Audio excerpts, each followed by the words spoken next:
안녕하십니까.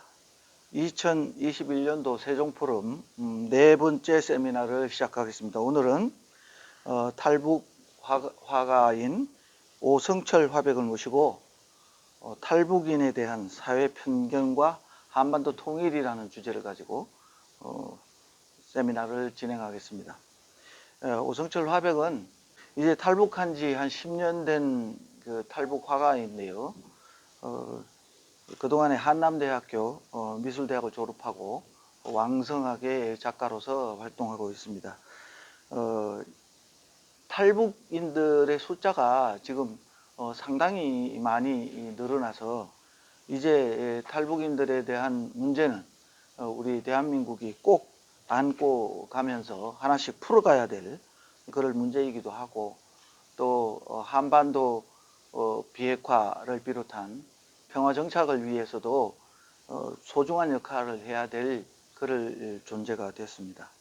오성철 화백이 오늘은 미술 이야기가 아니라 그동안에 대한민국에 정착해서 살면서 느낀 탈북인에 대한 우리 사회의 인식, 그 다음에 우리 국민들이 가지고 있는 편견 문제, 그 다음에 앞으로 이 문제를 포함해서 한반도 통일에 필요한 어떤 그런 관점은 어떤 것들이 있는지 오늘 살펴보고 간단하게 토론하는 순서로 진행하겠습니다.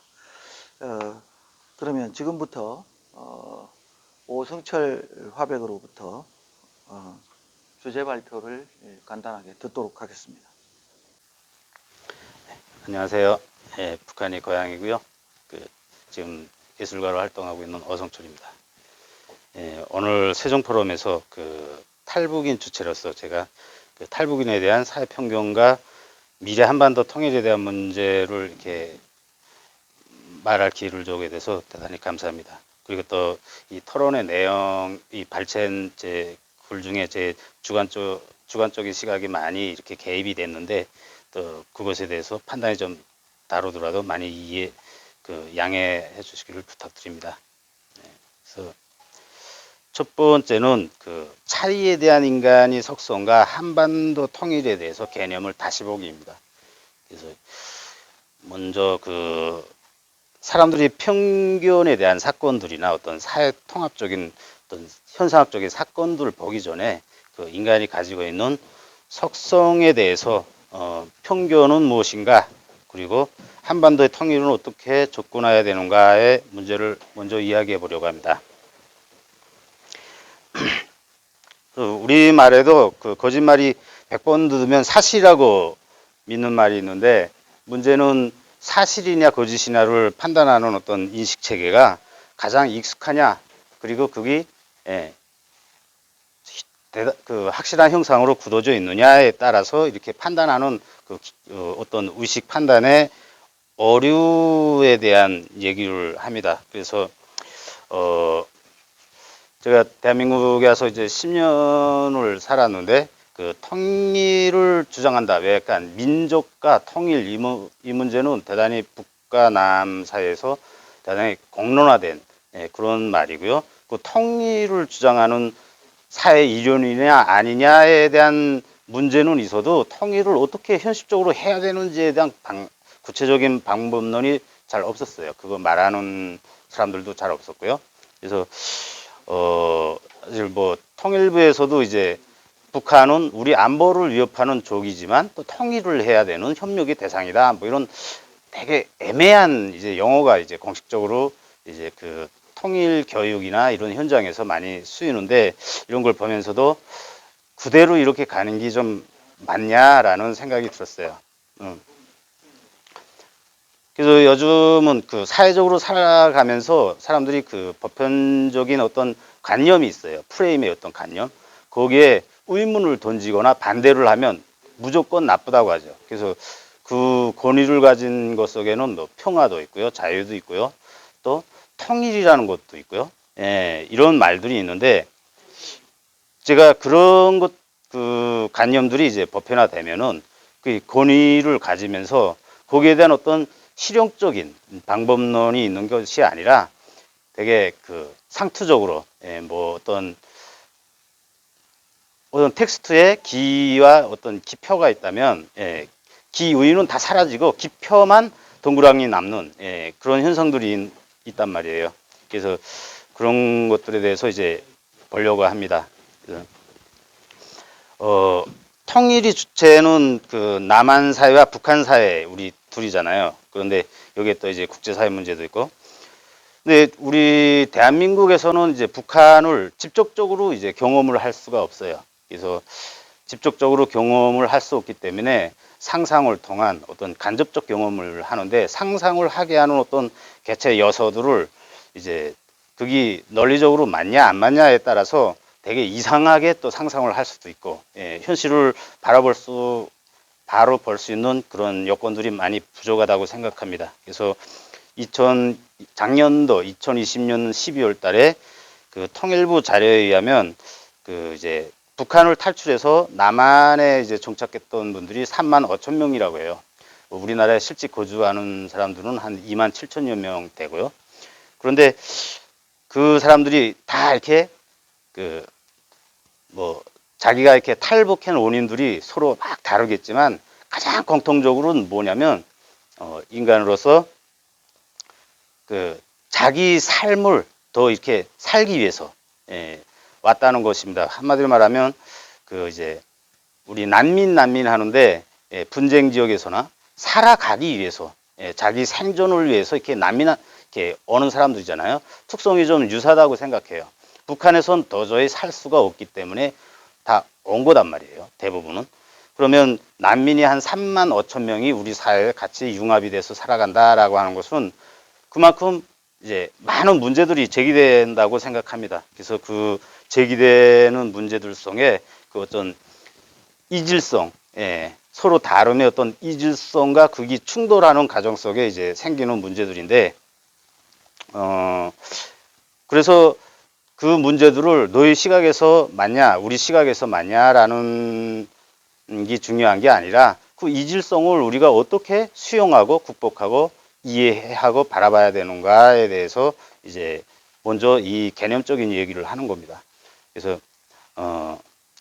제가 이제 그 우리나라에서 이제 예술가로 활동하면서 작업을 하기 위해서 많은 이제 그 공사장들 나가서 알바도 많이 하고요. 이렇게 페인트공으로 뭐 이렇게 일도 하고 하는데 그때 이렇게 같이 현장에서 일하는 사람들이 그런 말을 해요. 야, 말씨가 좀 다르다. 어디서 왔냐? 그럼 아주 북한에서 왔어요. 라고 하면 뭐라고 하냐면 말씨가 우리말하고 다르기 때문에 그리고 우리 사람들은 말씨를 가지고 어디 사람이라는 걸 다 대부분은 안다. 그런데 좀 다른 사람들하고는 말을 좀 안 했으면 좋겠다 해서 왜 그러냐라고 얘기를 했더니 대한민국 기본 그 이제 많은 사람들이 어떤 편견 안에는 중국인은 자기네보다 조금 아래라는 거예요. 외지인이죠. 그런데 탈북인은 그 중국인보다 좀 더 아래다. 그렇기 때문에 인간으로서의 어떤 동등한 시각에서 바라보는 것이 아니라 탈북인이다 하면 그 편견이 먼저 존재하고 그 후에 그 사람을 바라본다는 거예요. 그래서 그게 이제 어떤 한 사람에게 이제 말을 들을 때는 그 사람이 주관이다. 그래서 그 말을 이제 그 지내보낼 수 있어요. 그런데 여기 가서도 어떤 사람이 그런 말을 하고 또 저기 가서도 또 어떤 사람이 그와 비슷한 말을 하면 이게 사회 보편적인 어떤 그 인식이 되는데 거기에 대해서 과연 그 탈북인에 대한 편견은 어디서 왔고 그 편견이 가지는 어떤 가치와 또 그 통일이라는 이 문제는 어떻게 연동이 되는지에 대해서 좀 고민이 많았어요. 그래서 그 어떤 욕망 이론을 좀 제가 작업을 하면서 인간의 욕망에 대해서 너무 궁금해가지고 이제 자쿠라캉의 그 욕망 이론에 대해서 이제 봤는데 인간은 욕망의 주체이고 욕망은 차이를 수단한다라는 이제 말이 있어요. 그래서 그 차이를 수단화한다는 것은 그 안에 이제 편견이라는 게 있는 거예요. 그래서 인간은 가령 뭐 편견 없이 모두 다 이렇게 정상적으로 볼 수 있냐? 그건 제 생각에도 이제 불가능하다고 보고요. 인간은 원래 편견을 가진 사람들이죠. 그래서 뭐 베이컨의 그 4대 우상 뭐 이런 이제 그런 것들도 많이 봤으면 뭐 정적의 우상 뭐 이런 국장의 우상 뭐 시장의 우상 뭐 이런 덩굴의 우상 이런 것들 때문에 인간은 원체부터 편견 안에서 산다. 그런데 그 편견을 어떻게 그 해소하고 자기가 받아들이고 그것을 풀어나기 위해서 이렇게 자기의 식견을 넓히는가가 중요하다고 생각을 해요. 그래서 그 제가 느낄 때는 대한민국에서 그 이제 탈북인에 대해서 편견을 가지는 것은 여러 가지 요소들이 많은데 그게 또 나쁘다고는 생각을 안 해요. 그 인류 역사 그 어디에 가도 편견은 꼭 존재하죠. 나쁘다고는 존재 안 하는데 우리 미래를 위해서 어떻게 그 편견을 받아들이는가에 대해서 제가 좀 고민을 많이 해봤습니다. 그래서 그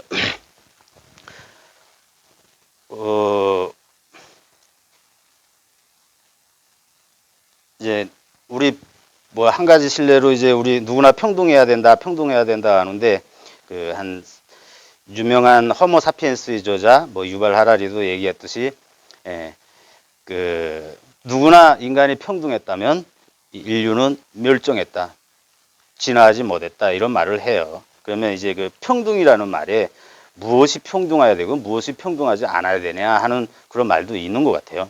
그래서 누구나 다 그 불안하기 때문에 안정성 추구하고 속성으로 보면 또 그 불안으로 인해 인간은 오히려 성취감을 더 느낄 수 있고요. 그래서 차이에 대단히 민감하고 약자는 늘 그 안정성을 추구하고요. 강자는 늘 그 경쟁, 거기에 따르는 어떤 성취감을 추구한다는 거죠. 그래서 여기서 이제 두 가지 어떤 너의 도덕과 뭐 주인이 도덕 이런 걸 이제 니체도 얘기를 했는데 제가 먼저 현상학적으로 편견이란 무엇이냐에 대해서 하는 거는 우리 관념 안에 편견이란 그리고 실제 현실성 있고 논리적이 있는 내용이 있는 어떤 그 민족적 사회공동적인 어떤 프레임 여기에 대해서 먼저 인식을 가져야 그 후에 어떤 문제들이 이제 풀기가 좋다고 생각해서 먼저 제 얘기를 했습니다. 그래서 제가 좀 다른 얘기인데 그 저도 우리 대한민국에 와서 이제 많은 것을 느끼잖아요. 그 이제 많은 것을 배우려고 합니다. 그래서 그게 이제 제가 추석 준비 때에 이제 추석 세려고 이제 그 닭을 한 마리 샀는데 거기에 터종 닭을 이제 쓰더라고요. 그래서 터종 닭에 대한 그 터종이라는 말에 대단히 좀 많은 그 생각이 들더라고요. 그래서 이제 저도 생물 시간에 배웠는데 다배체 생물 뭐 진화에 대해서 같은 종자를 5번 심어도 싹이 안 나죠. 태야 돼요. 인간도 성씨를 다 다르게 하고 먼지방끼리 이제 혼인을 하는 거는 계속 같은 DNA가 계속 재생 반복되는 걸 막고 다른 새로운 우량종들을 계속 이제 재생산하기 위해서 그런 생물학적으로 그런 게 있단 말이에요. 그런데 터종 우리는 특히 터종 되게 좋아해요. 그래서 터종이 무엇이냐 그리고 터종이라는 그 프레임 안에 얼마나 많은 어떤 비극과 차별과 이런 것들이 존재하느냐에 대해서도 한번 돌이켜 봐야 된다고 생각을 해요. 그래서 그 우리 흔히 말하면 제가 좀 느끼는 건데요. 우리는 현재 모든 개념과 어떤 뭐 사상이냐 이념이냐 모든 뭐 사회 공동체를 위한 어떤 프레임들이 과거를 그냥 단순히 뜯어 고치는 뭐 과거에 탓을 하는 이런 게 아니고 현재 살아가는 사람들에게 얼마나 많은 혜택과 그 사람들에게 많은 실용적인 도움을 줄 수 있는가가 기본 돼야 되는데 그게 아닌 것 같아요. 그래서 좀 뭐 이게 북한에서도 한민족주의 뭐 이런 민족주의라든가 뭐 이런 것들 많이 나오는데 21세기에 이제 지역주의, 뭐 민족주의, 뭐 이런 것들 그 정치적으로 막 논란이 되는 그런 것들이 도대체 과학적으로 그게 말할 수 있는 것이냐, 그리고 또 합리적으로 또 이제 현실적으로 그런 것들이 도움이 되느냐에 대해서도 좀 생각을 해봐야 되는 것 같고요. 그래서 인간은 어떤 자기의 차이를 만들기 위해서 과학성도 무시하고 그 논리성도 무시하는 이 비논리적인 문화들에 되게 많은 그 이제 권위를 쌓으면서 자기 그 인식의 어류에 대해서도 수용한다라는 걸 존재한다는 겁니다. 그래서 그 속성을 알고 그걸 풀어가기 위해서 어떻게 보느냐에 대해서 이제 말씀드리겠습니다. 그래서 우리는 이제 북한에 대해서 대단히 그 간접 경험을 하고, 우리 어렸을 때부터 저도 그랬어요. 통일 무조건 해야 된다고. 그러니까 민족이 숙명이라고, 그 북한에서도 그런단 말이에요. 그런데 어떻게 통일해야 되는지, 그걸 왜 통일해야 되는지, 그리고 그 통일하는 과정 속에 나타날 수 있는 어떤 많은 문제들과 그런 것들을 우리는 어떻게 해소하기 위해서 해야 되는지에 대해서 진짜 사실 없어요. 저 들어본 적이 없어요. 그 무조건 통일해야 된대요. 그걸 평화를 위해서는 뭐 둘이가 합쳐야 된다 길고, 그런데 가면 평화 그런 궁금증이 들거든요. 만약에 정전이 되고 둘이가 이렇게 같은 국가로서 이제 있다라고 할 때에 과연 우리 안보를 그러면 위협 안 하는가? 그리고 주변국들이나 이런 것들이 다 이렇게 다 안 하고 그냥 평화가 오느냐? 이 현실적인 문제도 봐야 된단 말이에요. 그래서 제가 먼저 북한에 대해서, 제가 주관적인 시선이지만 북한에 대해서 하고 탈북민들에 대해서 이제 말씀해 보자 합니다. 그래서 우리 사회에서 탈북민들이 동남아나 이쪽에서 온 어떤 우리나라 국적을 취득한 이런 분들보다 대개 좀 정치적으로, 그리고 또 사회 그 어떤 파쟁적으로 해서 많은 무게를 싣고 편견에 대한 어떤 시선을 많이 보기 때문에 거기에 대해서 탈북인들은 무엇이 다른가? 하고 탈북인들이 어떤 그 관념이나 이런 것들이 왜 우리 사회에서 충돌을 하는가에 대해서 먼저 북한 사회에 대해서 먼저 보고자 합니다. 그래서 제가 북한에서 78년도 태어났어요. 그래서 그 전에는 실질적으로 느끼지 못했는데 딱 한 가지는 북한의 역사에 대해서는 너무 어려서부터 많이 배웠단 말이에요. 그들이 쓴 역사지만, 그래서 우리나라와 어떤 그 북한과 이제 갈라지게 된 분단의 이유 중에 하나는 제 판단으로는 그렇습니다. 그 힘이 없어서죠. 힘이 없어서 일본한테 나라를 떼었고요. 하고 제 힘으로 나라를 독립 못했죠. 그래서 외세에 의해서, 외세의 어떤 진영 싸움에 의해서 이렇게 갈라졌다고 생각을 해요. 그래서 북한은 그럼 어떤 사회인가에 대해서 볼 때에, 북한은요, 어떤 그때 당시에 어떤 붐을 일으켰던 사회주의, 마르크스의 어떤 자본론에 의해서 핍박받은 모든 사람들, 생산 수단을 가진 사람과 생산만 하는 노동력을 가진 사람들의 어떤 불평등에 대한 문제를 가지고 노동자 계급을 위주로 하는, 그 사람들이 너희들이 이때까지 모두 다 먹고 못 살한 거는 소위 가진 자들, 그 몇몇이 가진 자들 때문이야. 그래서 너희가 힘든 거야. 라는 어떤 피해의식. 여기서부터 출발했던 어떤 그 이념이 만들어지고, 그걸 출발해서 이제 국가가 만들어진 거죠. 사회주의 국가. 그래서, 제가 북한이 어떤 사회인가에서 볼 때에, 한마디로 정교 국가죠. 그래서 김일성을 이제 신으로 하는, 정교의 결의는 당의 유상체계 확립이 10대 원칙 이런 게 있어요. 여기 다 모든 분들이 모르겠지만은 우리는 그걸 많이 이제 북한에서 살면서 많이 배웠는데, 그게 뭐냐면 생각은 당에서 하고 행동은 니들이 생각한 대로 당에서 시키는 데만 하라라는 거예요. 그래서 실제로 그 내용들을 보면은 말과 행동 모든 것들에 다 제약이 있어요. 이 결의, 김일성 국가의 결의인데, 이걸 북한 사람들은 언제부터 두냐면 만 7세부터 선연단 조직이라는 것부터 시작해서 청년단체 조직, 당원 조직, 무슨 근로자 조직, 노인, 이렇게 어려서부터 7세부터 계속 집단 생활을 해요. 집단 생활이라는 게 뭐냐면 집단 조직에 속혀가지고 매주 또 매월 계속 그 조직의 가르치심을 받고 그 조직에 이제 교육을 받는단 말이에요. 세뇌를 받아요. 세뇌를 받기 때문에 북한 사람들이 이제 태어나서 그런 이제 종교 교육을 계속 받기 때문에 한 가지 특징이 있어요. 인간을 바라보는 시선이 하나예요. 그래서 뭐 대부분 보면 이제 우리 인문학적으로 볼 때 이제 니체가 말한 어떤 그 판단형 이성 비판의 두 가지 어떤 도덕관이 있는데 너의 도덕관이야. 너의 도덕관? 그러면 강한 거 좋아하고 화려한 거 좋아한다는 걸 어떻게 보냐면 나쁜 걸 보죠. 센 척한다 길고 화려한 거 좋아하면 저기 그 호용심이 많다 길고 예.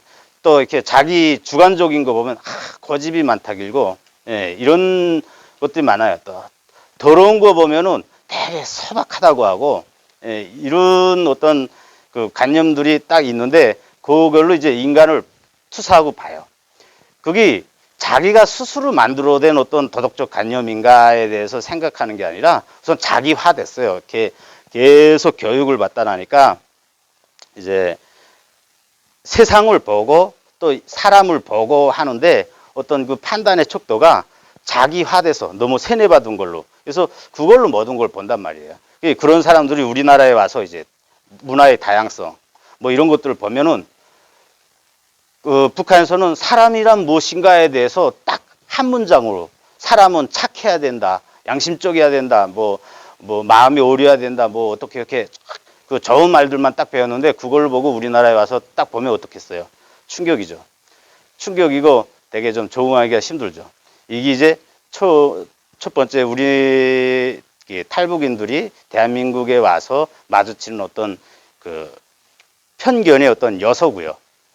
또 여기서 계신 분들은 그걸 또 볼 때에 어떤 생각이 드냐면 쟤네는 지 생각밖에 없어. 자기 시선만 옳다고 해. 하고 왜 쟤는 다른 것들을 수용 안 하고 지 고집만 부릴까? 이런 거에 대해서 또 편견을 가질 수 있단 말이에요.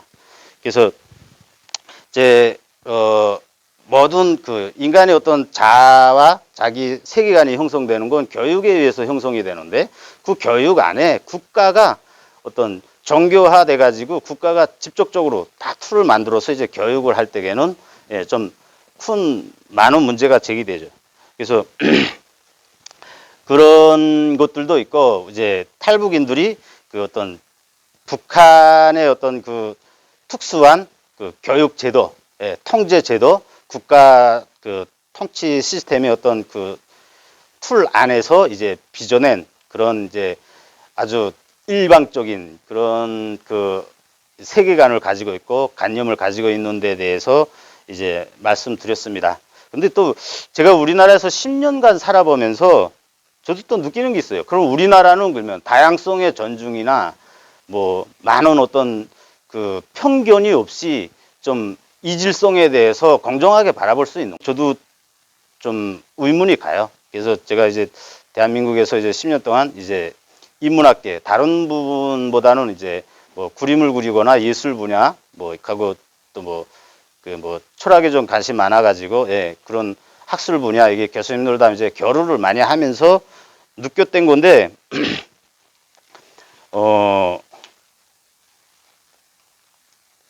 그 한 가지는 우리 대한민국에서 사시는 분들도 뭐 그렇게 공정하게 편견을 바라볼 수 있는 그런 지성의 소유자냐 전반적으로 그런 데 대해서도 좀 한번 돌이켜 봐야 된다고 생각해요. 그래서 그 사람이 인생의 청년기에 주는 어떤 교육과 그때 받은 어떤 경험 그때의 판단이 평생을 좌우지한다고 해요. 그래서 그 뭐 비트겐슈타인 이런 루트비 비트겐슈타인도 그 이제 럴리초라고 온 거에 그런 게 있어요. 그 세계는 나의 표상이다. 한마디로 세계가 실제 존재하는 게 아니라 내 인식 안에 있다는 거죠. 그래서 이런 말들을 보면은 그 우리는 뭐든 이렇게 판단을 하거나 할 때에 오류를 많이 범하면서 산다는 걸 자기가 스스로 그 이제 인식을 해야 된다고 생각을 해요. 그래서 북한에서 태어나 청년기를 거쳐서 교육을 받은 사람들은 북한이 역사를 경험하고 그 안에서 대부분 오늘로 얘기는 못 하는데 오늘로 함축적으로는 얘기 못하지만 머무른 기억하고 있어요. 아, 권력과 계층과 그 어떤 인간이 욕망이 만든 이 뭐 사회주의냐 무슨 어떤 국가 무슨 정책이냐 이런 프레임보다 그 인간이 가지고 있는 속성에 대해서 되게 머무른 기억하고 있단 말이에요.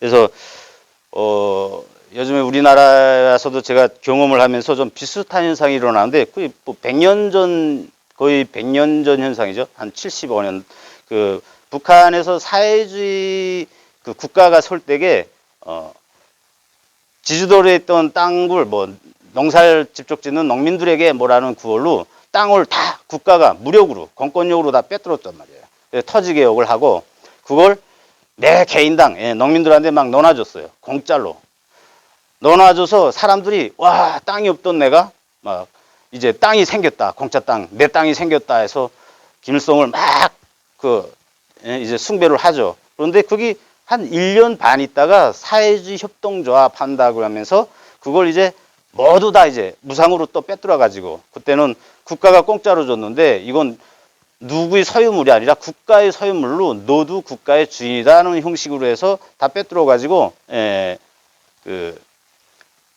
전 국가를 이제 김일성 자기 개인화했죠. 개인 소유화했죠.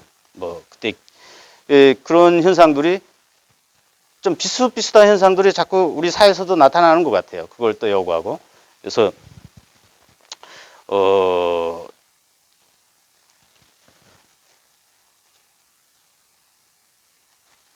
그 북한의 뭐 어떤 그런 걸 보면은 제가 그런 생각이 듭니다. 그 통일이라는 관점에서 무조건 북한과 협력을 해야 된다. 그리고 북한과 소통을 해야 되고 북한을 잘 봐야 된다. 이런 것들이 중요하다고 생각 안 해요. 저는 북한이 과연 어떤 국가냐라고 해서 볼 때에 북한은 종교국가다. 철저히. 그래서 종교의 가장 핵심, 종교를 유지할 수 있는 핵심은 믿음이다. 그러니까 그 믿음이라는 게 뭐 히틀러한테도 나타났댔고요. 독재 국가의 모든 사람들이 다 그 믿음으로 이제 숭배를 받죠. 그래서 모든 사람들이 앓고 있는 병, 말하자면 질투심, 뭐 그리고 또 피해 의식 이런 것들을 다 해결해 주겠다는 그런 논리로 이제 등장을 하는데 북한은 어떤 현실에 대한 어떤 요소와 그 북한 국민들이 현재의 삶과 미래의 삶을 어떻게 할 것인가가 중요한 게 아니라 김일성 신 모두의 해방자의 김일성 신을 이제 모시는 국가라는 어떤 믿음이 중요한 거고 그 믿음이 이제 소통과 교류를 통하면 외부에서 자기 폐쇄적인 어떤 믿음을 위해서 다 그 통신이나 모든 것들을 외부의 소식을 다 막아요. 그리고 계속 철저히 세뇌 교육을 하는데 그게 우리가 과연 그런 어떤 생태를 가진 북한에 소통을 하고 뭐 한다 그러면서 계속 들어간다고 해서 그들이 그것을 합법적으로 받아들이겠는가 하는데도 의문을 풀어야 돼요. 사실 권력의 기본 유지하는 핵심이 그 믿음인데 남도 그 외부에서 계속 이제 소통을 하고 뭐하고 하면은 야 나는 예전에 막 이런 우리 수령님이 제일이고 다 우리가 못 사는 건 미국 놈 탓이고 그리고 또 그나마 그래도 우리가 사람답게 살고 있다 이렇게 알았는데 밖에 나보니까 사람들이 인권도 있고요.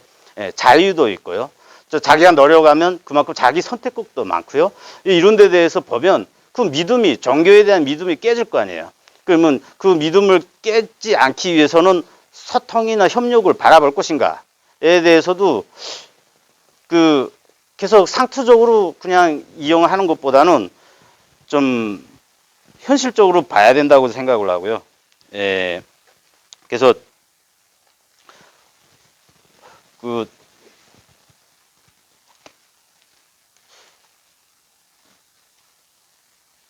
우리 그 통일을 바라보는데 왜 그 통일이라는 문제가 상투적으로 어떤 그 통일해야 된다라는 그 기의가 없는 어떤 기표만 둥둥둥둥 떠다니고 그걸 왜 없는가에 대해서는 우리 사회에서 바라보는 어떤 그 실제 지금의 어떤 기득권 세력, 그 기득권 세대라고도 하죠. 뭐 그런 사람들이 어떤 이런 그 성찰도 좀 봐야 된다고 생각을 합니다. 그래서 어떤 그 예루살렘의 아이만 쓴 그 한나 아렌트, 예, 그 사람은 힘이 없는 양심은 아무런 그 소용이 없다 이런 말도 했는데, 그 양심이 먼저냐 아니면 물리적 힘이 먼저냐에 대해서 인간은 양심을 선호하는 것 같아도 현실에서는 그게 아니다는 어떤 인간의 야만성과 어떤 지성의 어떤 그 경계의 이중성을 얘기를 한 건데, 군대 국가의 특징을 보면 저는 두 가지라고 생각을 해요. 그래서 그 북한처럼 어떤 절대적인 그 견제 세력이 없는 절대적인 권위를 가지고, 예, 권력을 지키기 위해서 모든 국민이 당연히 희생돼야 된다는, 예, 이런 노예 사회, 신노예 사회와, 그리고 둘째는 그 국가 권력과 시민들과의 계약이 있죠. 그래서 국민들의 그 안전한 삶과, 그리고 또 삶을 이제 안보와 삶을 보장해주는 조건으로 국민들은 뭐 국민의 어떤 임무, 납세 임무, 국방의 임무 이런 것들을 지켜야 된다는 어떤 계약관계 있죠. 그런 것들을 충실히 수행하면서 국민들이 눈치를 보는 그 이제 권력이 존재하는 그런 두 국가가 있다고 생각해요. 크게 부류를 보면 거기서 통일이라는 문제가 이 가장 두드러나는 이 두 가지 서로 다른 형태의 어떤 공동체의 어떤 그 합이라는 얘기인데, 저는 계속 그 작업을 뭐 예술을 하는 사람으로서 항상 그런 얘기를 하거든요. 우리 어려서부터 세뇌받았던 어떤 문제들이 있잖아요. 권위를 감히 반문을 할 수 없는 프레임들이 있어요. 그런데 거기에 대해서 그거 왜 해야 되지? 그리고 어떻게 해야 되지? 그리고 그 할 때에는 어떤 가능성이 있을 수 있지? 라는 것들에 대해서 반문을 해야 된다고 생각을 하거든요. 그래서 만약에 이게 그 북한이 세계적으로 모든 세계의 시선이 그 권력의 어떤 생존을 위해서 국민들을 희생시키는 걸 당연시하는, 예, 그런 독재 국가인데도 불구하고 평화와 통일이라는 명분 아래 우리나라 국민에게 좋은 그 북한에 대한 좋은 인식을 심어주기 위해서 하는 어떤 지금 현실의 어떤 파쟁이 만들어낸 어떤 명분과 이런 노력들에 대해서 좀 다시 좀 들여다 봐야 된다고 생각하고요. 그리고 이게 한 가지 어떤 그냥 그 사회에서의 서로 자기들이 입장을 고수하기 위한 그냥 의미 없는 어떤 일들이라면 상관이 없는데, 이게 우리나라의 앞으로 미래에 대해서 어마어마한 그 이제 오류를 낳고 실수를 낳고 이런 문제들일 수도 있다, 가능성이. 예, 여기에 대해서 이제 말씀드립니다. 그래서 저는 문제를 해석하는 데 대해서 그 탈북민이 편견이나 문제를 해석하는 데 대해서 이제 프레임을 좀 다르게 봐야 된다고 생각해요. 그래서 언어는 이제 그 생각의 구조를 만드는 어떤 프레임인데, 한 가지 프레임이 짜지면 그 방향성 안에서만 이제 움직이게 되죠. 그래서 이렇게 프레임을 완전히 바꾸기 위한 것도 필요하지 않나 이런 생각이 듭니다. 그래서 무조건 무엇을 해야 된다라고 하는 게 아니라 왜 해야 되는가, 그리고 또 어떻게 해야 되고, 그걸 하면 뭐가 좋고 무엇이 나쁜가에 대해서도 좀 이렇게 봐야 된다고 생각해요. 그래서 그 우리가 계속 북한에 대해서 화합과 뭐 통일에 대해서 그 소통에 대해서 얘기를 하는데, 종교 국가의 그 협력과 소통은 종교 교리에 대한 믿음의 해체를 이제 의미하기 때문에 거기에 대해서도 이렇게 접근을 좀 다른 걸로 하고 있고요.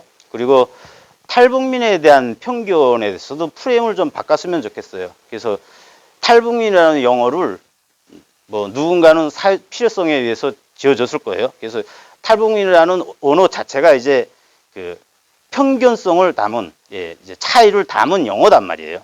그런데 그 중국이나 베트남이나 다른 곳에서 이제 오신 분들은 다른 곳에서 태어났고 다른 곳에서 사시다가 온 대한민국 국민이다라는 게 조금 있는 것 같아요. 그렇지만 탈북민들은 다른 사람으로 인식을 한다는 거예요. 그래서 그 정치적으로도 뭐 북한 많이 이용하고 뭐 평화통일 많이 이용하기 때문에 더 많은 비중과 이렇게 무게를 싣고 그 탈북민에 대해서도 어떤 다른 것보다는 정치 이익적으로 체제 이익적으로 좀 많이 이렇게 분석이 된 그런 경향도 있는데 저는 늘 어디 가서 이제 제 소개를 할 때 북한이 고향이고요. 북한에 살다가 이제 대한민국에 와서 지금 활동하고 있는, 예, 이렇게 살고 있는 대한민국 사람입니다라고 소개를 합니다. 그리고 저는 주민등록 번호도 다 갖고 있고요. 예, 제가 어렸을 때 경험은 서로 달라요. 여기서 이제 이렇게 자라신 분들은 대한민국의 실태를 너무 이제 직접 경험했지만 저는 그거를 경험 못하고 그 시간 안엔 이제 북한의 이제 그 실상을 이제 경험하고 왔단 말이에요. 왔지만은 분명한 거는 대한민국 국민이라는 거예요. 대한민국 국민 아니면서 그 안에 어떤 환경과 뭐 초지와 뭐 이런 것들이 다 다르고 그렇게 따져놓고 봤을 때는 어떻게 이해됩니까? 솔직히 그 차이와 편견에 대해서 좀 다른 생각이 들죠.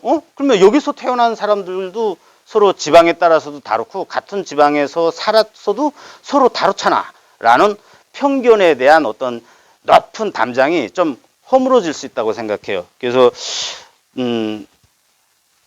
제가 이제 이 발제를 할 때에 편견에 대한 인간의 속성과 탈북민에 대한 이제 차이에 대한 어떤 편견 그리고 사회 공동체의 어떤 명분, 예, 또 통일이라는 북한이라는 문제를 접근하기에 앞서서 제일 가장 문제되는 게 뭔가라는 생각을 해봤었는데, 예, 인문학 교육이 너무 없는 것 같아요. 교육에서. 그래서 제가 대학 다닐 때 직접 느낀 건데요. 미대나 뭐 다른 이렇게 인문학을 전공으로 하는 철학가나 이런 사람들은 철학자, 생산적인 사람들이 아니에요. 예, 미대, 예술하는 사람들, 생산적인 사람들 아니에요. 그 사람들은 목적이 그 작가를 배양하는 거거든요. 그런데 그 학교들도 취업률을 이제 기준으로 해서 이제 그 취업률이 낮은 학부부터 없애는 거예요. 그래서 제일 타격을 많이 받았던 거예요. 그래서 저도 보면은 왜 그러면 인문학을 이렇게 없애야 되냐라고 하면 제 생각에는 인문학은 그러니까 모든 사회 현상에 뭐 어떤 사건이 일어났고 역사가 어떻게 일어났고 하는 거는 현상학인데 그걸 만드는 인간의 속성과 본성과 이런 성향, 이 의식을 어떻게 갖는가 하는 거에 대해서 기본 인간에 대해서 성찰하는 게 그 인문학이고요. 그 인문학을 알면 모든 현상학의 해결점을 공통적으로 이해할 수 있는, 소통에 이해할 수 있는 공통어가 만들어진다고 생각을 하거든요. 그래서 어떤 사회 문제에서 이제 좀 많이 말도 안 되는 사건들이 일어나는 것들도 많이 목격했고요. 제가 좀 깜짝 놀랐던 사건들이 있었는데, 올해 이제 8.15 날 강복회 이제 해상 연설을 봤는데, 대한민국은 태초부터 잘못된 국가돼요. 친일파 청산 안 해가지고. 뭐, 북한은 친일파 청산해서 태초부터 잘 됐고요. 근데 국가의 기본 존재 이유가 뭐냐에 대해서 대단히 좀 실망스럽더라고요. 국가는, 아니, 그냥 뭐, 과거에 어떻든지 간에 현재의 어떤 우리 대한민국에서 오면서 제가 자유도 많이 있고요. 예, 책도 보고 싶은 거 많이 보고 자기 선택권도 많고요. 예, 인권이 보장이 되잖아요. 그리고 아무리 이렇게 하갈로 살아도 예, 생산 노동을 잘 안 해도 예, 굶지는 않는단 말이에요. 최소한. 그런데 이런 살기 좋은 나라가 과연 잘못된 국가고 그리고 김일성 뭐 김정일 그들이 만든 어떤 이념이나 종교 체제 그거 자기네 기득권을 위해서 온 국민이 다 희생해도 되고 굶어 죽어도 된다. 뭐 이런 국가는 또 태초부터 잘 됐다. 이 비상식적이고 비논리적인 왜 사회 공동체가 존재해야 되는고 왜 권력이 존재해야 되느냐에 대해서 되게 아무 의미도 없고 오직 과거에 대한 자기 프레임에 짜여 있는 이런 것도 이제 국가적인 행사에서 막 표출이 된단 말이에요. 이런 데 대해서 정말 이거 너무 좀 우리 사회의 어떤 이 인문학적 지성이 이거 너무 형편없는 거 아니냐. 예. 모두의 생각과 모두의 개성이 다르다고 해서 다양성이 존중 뭐 이런 게 다르다고 해서 가장 보편적인 상식이 있어요. 그런 데에 대해서도 이거 너무 좀 예. 이 인지적인 이런 것들이 부족하지 않는가라는 문제도 이제 제가 생각을 했었어요. 그래서 이번 발제할 때에 제 뭐 주관적으로 아직까지는 모자라는 건 많겠지만 탈북인에 대한 그 결론적으로 말하자면 탈북인에 대한 편견은 다 있을 수 있는데 프레임을 바꿔야 된다. 대한민국 국민이다. 그리고 다르다. 예. 먼저 아니면 탈북인이 다르다. 그래서 대한민국도 대한민국 국민임에도 불구하고 다르다가 아니라 우선 탈북민은 우선 대한민국 국민이고 이 시대에 같이 살아가는 사람들이고요. 그 앞에 과거가 좀 살아가는 게 달라요. 예, 이런 프레임이 좀 있었으면 좋겠고 통일은 매일 무슨 뭐 그냥 통일해야 돼. 그리고 통일해야 좋다. 이런 그 뜬구름 잡는 이런 얘기보다는 예, 북한은 과연 어떤 체제고 어떤 국가냐. 그리고 그들과 통일을 한다는 건 무슨 의미고 그리고 통일에 대해서 접근을 어떻게 해야 되냐에 대해서 실제적인 그 납득 가능한 논리적인 이런 토론들이 좀 교육을 통해서 많이 벌어졌으면 좋겠습니다. 예, 제 발전 이상입니다. 네, 우리 발제한 내용 중에서 눈에 귀에 걸리는 이야기 몇 대목이 있는데 여기에 한국에 있는 사람들이 탈북민들을 이 다른 외국인들보다도 더 아래로 본다 하는 건 참 가슴 아픈 얘기고요. 그 다음에 인문학 교육이 너무 지금 소멸되고 있어서 그런 측면에서도 좀 그런 어떤 차별이나 차이가 심화될 수 있다 이런 지적도 귀에 걸리고 또 우리 그 탈북민들을 갖다가 그냥 탈북민으로만 보지 말고 같은 대한민국 국민이다. 그러나 좀 다르다. 이 정도로 봐주는 게 좋겠다. 이런 말이 굉장히 마음에 와 닿네요. 오늘 지정토론자로 나오신 미디어 CCTV 편집국장 김영호 국장이 이 소감과 함께 필요한 얘기를 하겠습니다. 발제 잘 들었고요.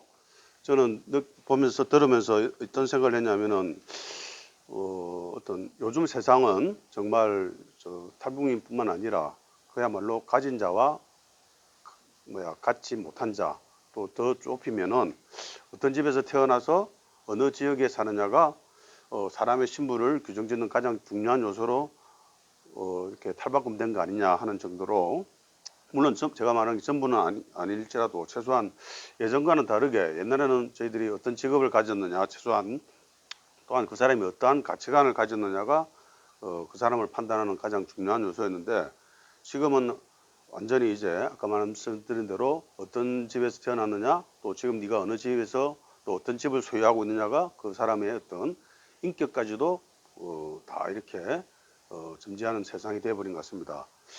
어쩌면 요즘 우리나라를 관통하고 있는 보수와 진보의 문제도 어떻게 보면은 그렇게 프레임의 싸움인 것 같은데 다른 각도에서 보면은 이게 이미 가진 자와 하나도 가지지 못한 자의 어떤 가지지 못한 자보다 어떻게 해도 가지지 못하는 자들과의 어떤 견고한 신분 사회를 어떤 은폐하거나 최소한 고착화시키기 위한 일종의 어떤 트릭까지 아닌가 하는 생각도 가끔 들 때가 있습니다.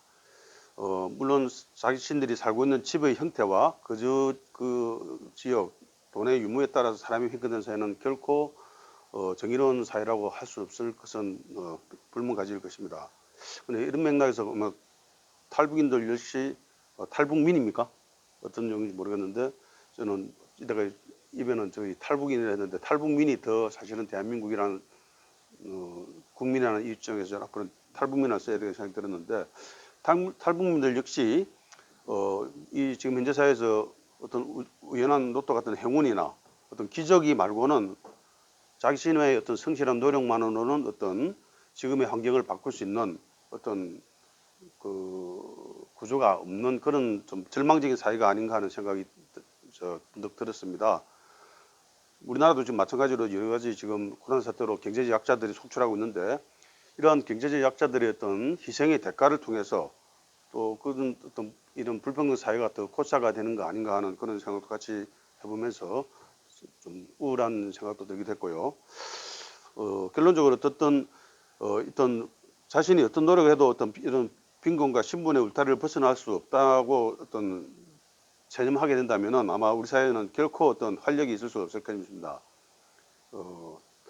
탈북인들도 어떤 새로운 삶에 대한 어떤 가능성과 어떤 기회가 보장되거나 어떤 열리는 어떤 그런 시스템이 마련되지 않고서는 어떤 진정한 국가로서의 어떤 존재 이유나 특히 통일을 앞두고 있는 어떤 미래 사회에 대한 희망이 전혀 안 보일 것 같습니다.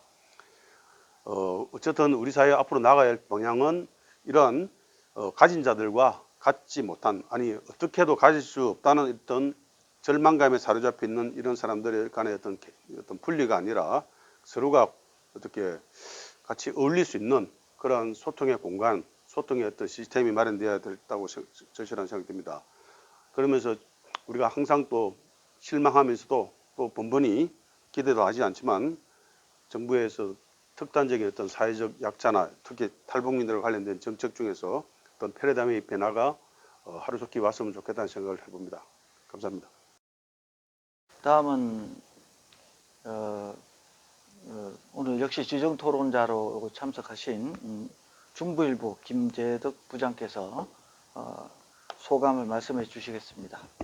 오늘 탈북인에 대한 사회 편견과 한반도 통일이라는 발제를 잘 들었습니다. 그런데 이제 제 개인적인 사견으로는 북한을 바라보는 시각의 차이가 변해야 된다고 공감을 합니다. 또 여기에서 말씀하시듯이 북한이 특성을 보고 무조건 우리 아니면은 자신의 척도로 상대방의 변화를 강요하는 차이와 편견이 문제라고 지적을 하셨는데요.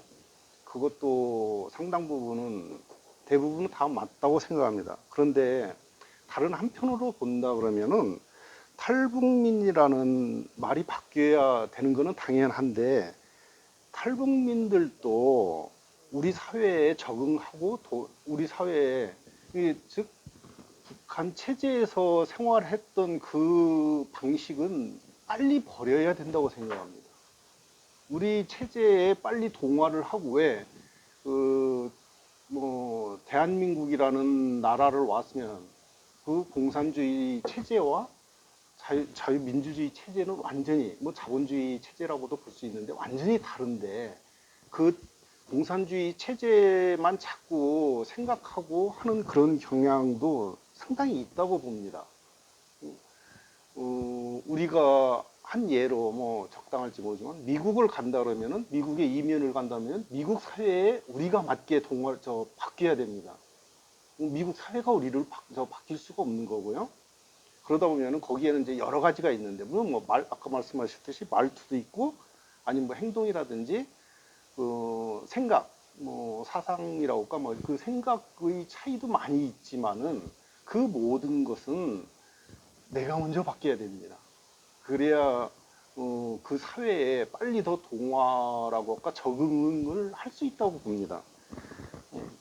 아까 그 말씀하신 이제 저 개인적으로 또 하나 좀 궁금한 거는 우리 아까 광복회 그 말씀하셨는데 그거는 이제 정치인들이 하시는 말씀들이고 북한에도 젊은 층을 중심으로 인터넷이라든지 외부의 소식을 상당히 많이 들을 수 있는 기회가 많을 거라고 보는데 제가 이제 거기에 살아오지 않아가지고 왜 어떤 루트를 통해서든 우리나라 노래든 드라마든 많이 보고 우리나라 거 많이 본다면 중국이나 아니면은 다른 서방 국가 미국이든 일본이든 많이 볼 텐데 전혀라고는 아니지만은 잘 변하지 않는 이유를 조금 잘 이해가 안 갈 때가 솔직히 많습니다. 이제 나이 드신 분들은 안 되지만은 젊은 층에서 왜 그런 것이 변하지 않을까 그런 궁금증이 솔직히 있습니다. 과거 조금 비슷한 예로 본다 그러면은 우리도 70년대 후반 80년대 초반 굉장히 요 군부 체제라고 봐야 되죠. 거의 뭐 어떻게 보면 거의 독재 시대였었는데도 그래도 외국의 상황, 변하는 모습 이런 거에 대해서 젊은 층들은 상당히 많이 가지고 있었는데 북한의 젊은 세대들이 좀 변해야 빨리 뭐 무슨 뭐 대화하는 것보다 그게 더 우선이라고 제 개인적으로 그렇게 생각합니다. 네, 이상입니다. 네, 오늘 그 세미나가 우리 이제 이 현장에서 참여하는 우리 지정 토론자 두 분도 계시지만 온라인으로 참여하신 분들도 있는데 그 두 분의 이야기를 다 듣고 난 다음에 올 그 발제자께서 거기에 대해서 종합적으로 답변을 하시고 보충 설명을 하시는 걸로 하겠습니다. 그러면 지금 온라인으로 참여하신 두 분의 어떤 그 동영상으로 그 두 분의 소감과 질문을 듣도록 하겠습니다. 흔히 탈북민을 먼저 온 통일이라고 표현하기도 합니다. 우리 한국 사회가 먼저 온 3만 3천 탈북민을 이해하고 존중하는 방법을 지금 배우지 못한다면 앞으로 다가올 통일 시대에 어떻게 2,500만 북한 주민과의 갈등과 진통을 피할 수 있을까요?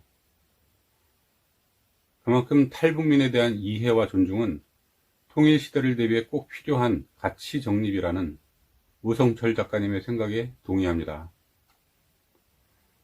오 작가님은 발제문에서 특히 교육의 중요성을 강조하면서 탈북민에 대한 편견이 다양성의 이해에 대한 교육의 부재에서 비롯된 것이라고 말씀하셨습니다. 탈북민에 대한 편견 해소, 나아가 다양성에 대한 이해와 존중을 위해 우리 한국인은 교육의 지평을 넓힐 필요가 있다는 주장에 동감합니다. 한편 서로에 대한 이해와 존중은 이 땅에서 태어난 한국인들만이 아니라 북에서 태어나 이 땅에서 살아가는 한국인들, 즉 탈북민들에게 있어서도 마찬가지의 노력이 필요한 것 같습니다.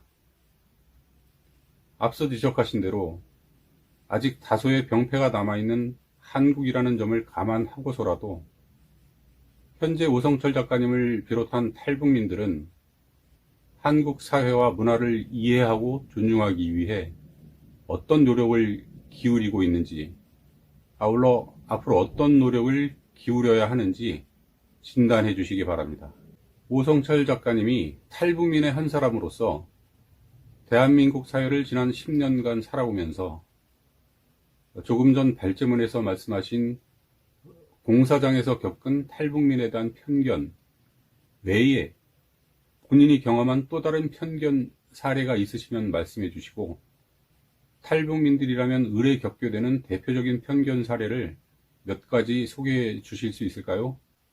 다양성을 인정하고 존중하며 편견을 극복하기 위한 초중 고등교육기관에서의 교육 이외에 한국의 사회단체나 정부에서 시행했으면 좋겠다 싶은 교육이나 활동으로는 어떤 것들을 생각해 볼 수 있을까요? 통일 과정에서 탈북민의 역할이 중요하다고 하셨고, 저도 이 말씀에 깊이 공감합니다. 지금 북한은 대대외적으로 많은 어려움을 겪으며 백척간두의 위태로운 상황 속에 서 있습니다. 여기에 더해 최근 동아시아에서 급격하게 전개되는 국제정세를 살펴볼 때 남북 분단 이후 그 어느 때보다 통일을 대비해야 할 시기가 가까워지고 있는 것 같습니다. 오성철 작가님은 화가로서 한국은 물론 미국 등 해외에서 활발한 작품 활동을 벌이고 있습니다. 오 작가님은 그동안 탈북민에 대한 한국 사회의 편견 해소와 문화적 다양성 확대라는 화두를 어떻게 작품 세계에 투영하셨는지, 또 앞으로 어떤 화두를 어떻게 풀어나갈 것인지 계획이 있으시면 말씀 부탁드립니다. 오성철 작가님이 탈북민에 대한 한국 사회의 편견 해소와 문화적 다양성 확대를 위해 노력하는 동안 한국 정부 또는 시민단체나 시민으로부터 어떤 유형, 무형의 도움을 받았으며 반대로 어떤 부분에서 가장 아쉬움을 느끼셨는지 개선 제안과 더불어 한 말씀 부탁드립니다. 안녕하십니까. 소설가 윤성량입니다. 오성철 하백 탈북민에 대한 사회적 편견과 한반도 통일이라는 제목의 결심을 읽고 몇 마디만 하겠습니다. 오성철 하백은 탈북 화가이고 저와는 일면식이 있는 분입니다. 1년 3개월 전에 소설 동호회 모임에서 만나 대화를 하게 됐는데, 제가 탈북민과 대화를 한 것은 그때가 처음이었습니다. 당시에 저는 오성철 하백에게 북한에서 느꼈던 자유와 대한민국에서 현재 느끼고 있는 자유 차이가 무엇이냐고 물었습니다. 오하백은 즉각 인간에게 자유는 없다, 오직 자유만 있다라고 대답하고 그것으로 끝이었습니다. 자유에 대한 개념 자체에 대한 인식조차 없어 보이는 그 대답에 저는 큰 충격을 받았습니다. 그리고 저는 오하백을 포함한 70대 이하의 북한 국민들은 대개 오하백과 비슷을 할 것이라고 추측을 했습니다. 오늘 오성철 하백의 발제문을 읽고 왜 그가 그런 대답을 할 수밖에 없었는지 확실하게 이해하게 됐습니다. 그들에게는 평생의 집단 사회를 통한 계급 투쟁 의식과 적대감이 있을 뿐 자유에 대한 의식이 자리를 잡을 수 없었을 것입니다. 저는 탈북민을 바라보는 시각에 흥미가 생겨서 발제문을 상세히 읽어봤습니다. 가장 눈에 띄는 것이 단어의 생소함이었습니다. 예를 들어 오하백이 사용한 차이라는 단어, 반복적으로 사용하는 차이라는 그 단어는 차별의 의미라고 이해했습니다. 탈북민인 오하백의 단어 사용의 그 문제는 제가 충분히 이해합니다. 또 눈에 띄는 것은 북한의 집단적 그리고 집중적 세뇌 교육이 엄연히 존재한다는 그런 사실이었습니다. 통일은 우리 민족의 과제이고 당입니다. 우리는 문화적 이질감을 느끼고 갈등하고 있는 탈북민들을 적극적으로 포용하고 이해해줘야 합니다. 한편 탈북민들 역시 대한민국 국민으로서 새로운 문화에 적응하는 그런 노력을 해야 합니다. 감사합니다. 예, 먼저 정영택 선생님 이렇게 영상으로 이제 문의 주신 것에 대해서 이제 답변 드리겠습니다. 그래서 선생님께서는 어떤 저만의 개인 경험이 아니라 탈북민들이 편견에 대한 어떤 이제 보편적인 신뢰가 또 다른 것들이 뭐 있냐에 대해서도 이렇게 물어봐 주셨고요. 또 탈북민들이 우리 사회에 정착하기 위해서 자신들이 가진 어떤 그런 주관에서 벗어나기 위한 또 사회에 적응하기 위한 이런 자체 노력들은 또 어떤 것들이 있느냐, 그리고 또 나는 뭐 어떻게 했느냐, 이런 그런 데 대해서 또 이렇게 물어봐 주셨어요. 그래서 사실 뭐 탈북민 하면 좀 국가적으로도 그렇고 우리 일식적으로 영어 안에 어떤 편견이 가지고 있는 그게 있어요. 누가 들어도 뭐 북한에서 왔고 뭐 살다 뭐 먹고 뭐 살다 왔고 또 아주 독재 사상 국가에서 왔고 뭐 이런 여러 가지 우리나라에 대해서 대단히 잘 모르고 이런 편견들이 다 있는데, 사실 사회적으로 이렇게 편견을 가지는 일들은 인간 개개인이 편견을 가지는 건 별로 없죠. 사회 공동체, 어떤 단체, 여기서 이제 얘기하는데 거기 좀 많이 나타나는 것 같아요. 그래서 뭐 인간이 모든 게 다 편견에 어떤 편견에서 자유로울 수 없다고 탈북민에 대한 그 편견들이 사실 이렇게 좀 관념적으로 가고 또 이렇게 막 사회적 용어로 이렇게 굳어지는 것에 대해서 뭐 그 말할 수 없이 많은 것 같아요 보면. 예, 거기에 대해서는 각자가 다 이렇게 뭐 판단하시고요. 그 뭐 탈북민들이 가장 큰 문제는 뭐 탈북민들이 뭐 나와서 이렇게 뭐 북한 인권을 위해서 뭐 투쟁한다 뭐 한다고 할 때에도 거기에 대해서 좋아하시는 분들도 있고 나빠하시는 분들도 있고, 쟤네는 여기 와서 일 열심히 하면서 자기 삶을 위해서 이렇게 열심히 하지 않고 왜 저런 운동만 하냐, 이렇게 편견 가지는 사람들도 있단 말이에요. 분명히 이제 좀 자기 그 가치관의 차이나 이런 것들에 대해서 편견이 많을 거예요.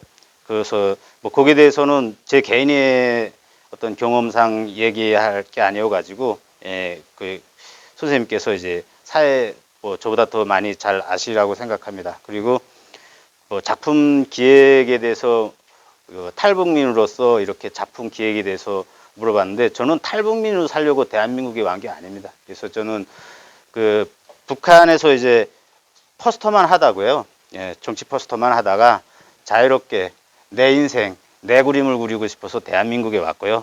그리고 작품으로 보면 사회현상학적으로 통일이 어떻다, 뭐 인간의 감정이 어떻다, 이런 그림을 잘 안 그려요. 그래서 저는 제 스스로가 제일 궁금했고, 그림을 그릴 때에 나의 의식과 나의 욕망과 나의 표현과 이런 그게 인간의 어떤 정신과 이런 본질이 뭐냐를 계속 연구하면서 거기에만 이제 집중해서 제가 작업을 했기 때문에, 그러니까 스스로, 개인, 인간 그 안악에 들어가서 이제 그걸 밝히려는, 그것으로 또 저의 어떤 지금은 사회 현상적으로 일어나는 모든 걸 극복하려는 그런 노력이 일환으로 이제 작업을 했고, 앞으로도 계속 저의 그 예술적인 어떤 저희 주제관념이라든가 이런 것에 대해서 계속 끝까지 이제 같이 가려고 합니다. 그래서 최근에는 제가 인간의 표현이란 무엇이냐, 표현의 본질이 과연 무엇이냐에 대해서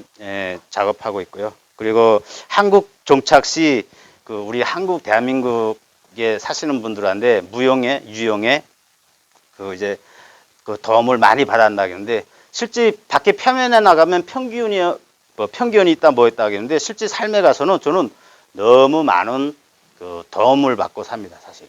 그래서 그 이제 뭐 이런 남북의 프레임, 뭐 정치 프레임, 뭐 이런 데 대해서는 되게 딱딱하고 편견이라는 문제가 대단히 그 좀 날카로운데, 사실 인간과 인간 사이에 이제 들어왔을 때 보면은 우리 대한민국에서 사시는 분들, 그리고 또 제 주변에서 있던 분들이 계속 배려를 하시고 사랑을 하시고 가르쳐 주시려고 하고, 더 도움을 어떻게 해서든 주시려고 하고요. 참 나쁜 것보다 좋은 게 너무 많다라는 말씀을 드리고 싶습니다. 이상입니다. 네, 뭐 여러분 어떻게 들으셨는지 모르겠습니다. 이 탈북민 문제를 좀 깊숙이 들여다보고, 또 그 물론 이것이 이제 통일 문제하고도 다 연계되어 있는데요. 문득 그 생각이 듭니다. 우리 이 인류가 보면 어디라 할 것 없이 남존여비 또는 뭐 인종 갈등, 또 그 미국의 노예제도 뭐 이런 것들이 이 말도 안 되는 그런 모순과 비인간적인 그런 요소들이 조금씩 개선돼 나오는 과정이 결코 그렇게 쉽지 않았죠. 좋게 말하는 사람들은 탈북민들을 통해서 우리는 통일에 대비하고 통일을 연습하고 있는 것이다, 이렇게 좋게 얘기하는 사람들도 있는데, 여권이 신장되는 과정에서 있었던 우여곡절과 또 우리 3만 5천 명에 이르는 우리 탈북민들을 또 우리가 적극적으로 포용하고 또 사회의 일원으로서 같이 살아갈 수 있는 연습을 하는 것은 나라의 미래를 위해서 대단히 중요한 일이다, 그런 생각을 갖게 됩니다. 어렵더라도 우리는 뭔가 여기에서 해법을 찾고, 또 앞으로 통일이 되었을 때 우리가 어떻게 이 통일 한국을 만들어 나가야 되느냐 하는 지혜를 얻게 되기를 바람하지 않습니다. 불비한 가운데도 이렇게 참여해 주신 주제 발표 해 주신 오성철 작가와 또 토론자 여러분들 대단히 감사합니다. 이것으로 2021년 세종포럼 제4회 세미나를 마치겠습니다. 감사합니다.